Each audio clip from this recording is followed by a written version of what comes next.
En el mundo actual, una realidad es innegable. No todos pensamos igual. Tenemos ideas distintas sobre el sentido de la vida, sobre lo que es correcto, sobre lo que nos hace felices. Ante esta diversidad, muchas corrientes han buscado imponer una única forma de vivir y entender el mundo.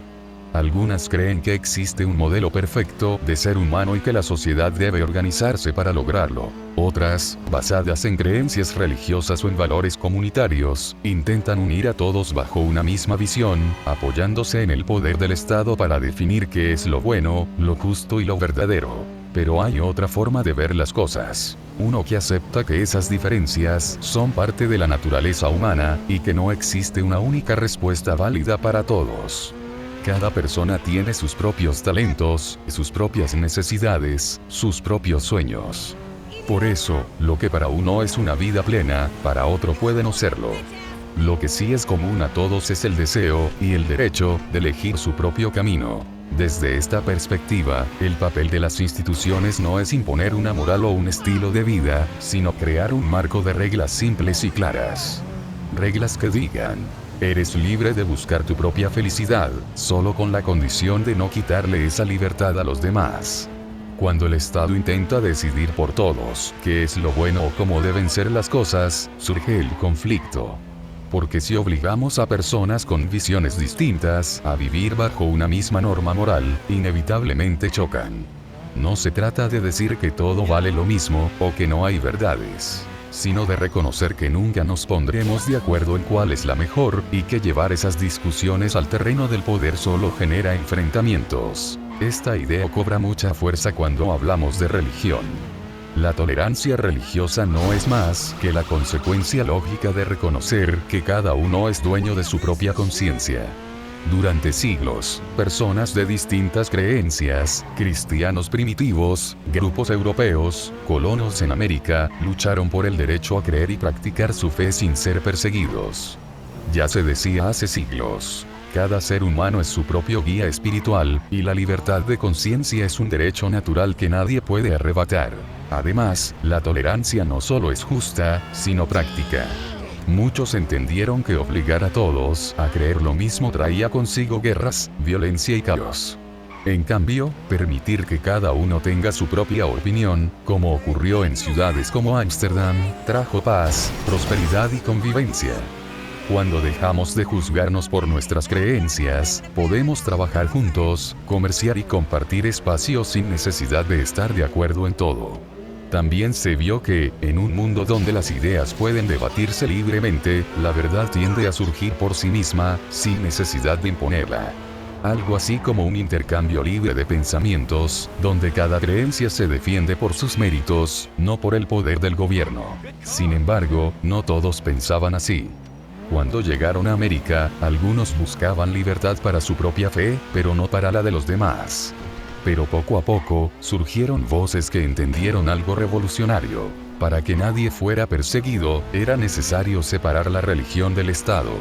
Separar lo que uno cree en su corazón de lo que las leyes obligan a hacer.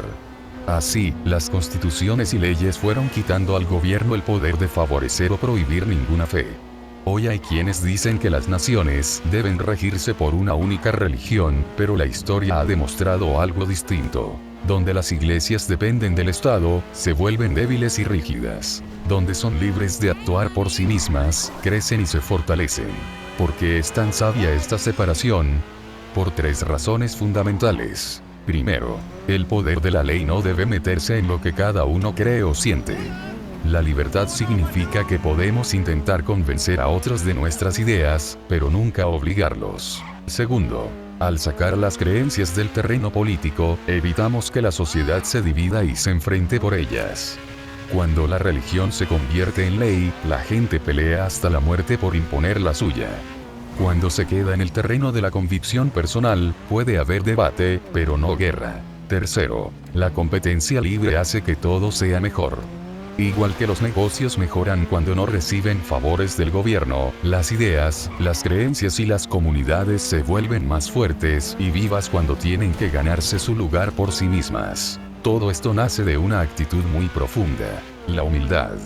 A veces nos dicen que estas ideas son extremas o rígidas, pero en realidad nacen de reconocer algo muy simple. Podemos estar equivocados. Ninguno de nosotros sabe todo, y lo que hoy creemos absoluto, mañana puede cambiar. Por eso es tan peligroso darle al Estado el poder de imponer una única verdad. Porque esa verdad puede ser errónea, y porque nadie debería tener ese poder sobre los demás. La libertad existe, precisamente, para dejar espacio a lo que no conocemos, a lo que puede surgir y cambiar. Y lo que sirve para la religión, sirve también para todo lo que nos define como personas. Porque las guerras culturales no son solo por creencias. También son por la familia, la educación, el arte, la forma de entendernos entre razas y culturas. Tomemos la familia. Es ahí donde aprendemos nuestros valores, nuestra forma de ver el mundo. Cada padre, cada madre, quiere transmitir a sus hijos lo que considera importante y bueno. Por eso, cuando el Estado intenta imponer un modelo único de familia o de crianza, se mete en algo que nos pertenece solo a nosotros. Igual que con la religión, hace falta separar la familia del poder público. Dejar que cada uno eduque y forme a los suyos según sus propios principios, sin interferencias que generan conflicto y resentimiento. Lo mismo pasa con la educación. Queremos que las escuelas enseñen conocimientos, pero también valores. Y aquí está el problema. No nos ponemos de acuerdo sobre cuáles deben ser esos valores. Unos quieren que se enseñen creencias religiosas, otros no. Unos prefieren ciertas normas, otros otras. Si hay un único sistema educativo controlado por el gobierno, se verá obligado a elegir una sola forma de ver las cosas, dejando a muchos padres insatisfechos y en desacuerdo. La solución es clara, que cada familia elija la educación que quiera para sus hijos, según sus propios valores. Separar la educación del Estado haría que las escuelas se esfuercen por ofrecer lo que las personas necesitan, y terminaría con las peleas políticas sobre qué se debe enseñar. El arte tampoco escapa a esto. El arte tiene un poder inmenso. Nos conmueve, nos enseña, nos hace cambiar. Pero por eso mismo, nunca debe quedar atado al poder del Estado. Si el gobierno decide qué arte se puede hacer, cuál se apoya o cuál se prohíbe, el arte deja de ser libre y se convierte en una herramienta de quien manda. No debe haber censura, ni financiación pública. El arte debe vivir en el terreno de la libertad, de lo que la gente elige ver, leer o apoyar.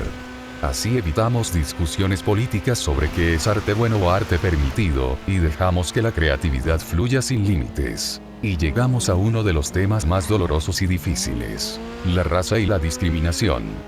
Durante generaciones, las leyes del Estado favorecieron a unos grupos y oprimieron a otros. Se llegó a prohibir derechos solo por el color de piel, y eso marcó a sociedades enteras. Luego, para corregirlo, se intentó hacer lo contrario: dar ventajas legales a unos para compensar el daño del pasado. Pero esto también generó conflicto, porque ahora otros se sentían tratados injustamente. La verdadera solución es aplicar la misma lección de siempre: sacar al Estado de este terreno. Que ninguna ley dé ni quite derechos por raza, origen o condición. Igual que no hay leyes religiosas ni leyes sobre familia, tampoco debe haber leyes que clasifiquen y traten distinto a las personas por su origen. Pero hay más. Muchas normas que parecen neutrales, en realidad perjudican más a quienes ya han sufrido. Las regulaciones excesivas, por ejemplo, dificultan que nuevos negocios nazcan, y golpean especialmente a quienes no tienen recursos.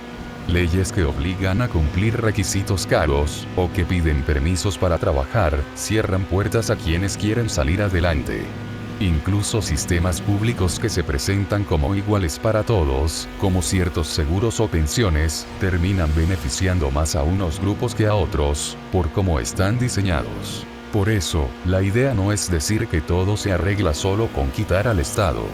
Las diferencias, las discusiones y los problemas no desaparecerán por completo. Pero sí cambiarán de terreno. Dejarán de ser batallas políticas, donde unos imponen su voluntad a otros, y pasarán a ser debates libres, donde cada uno puede elegir su camino.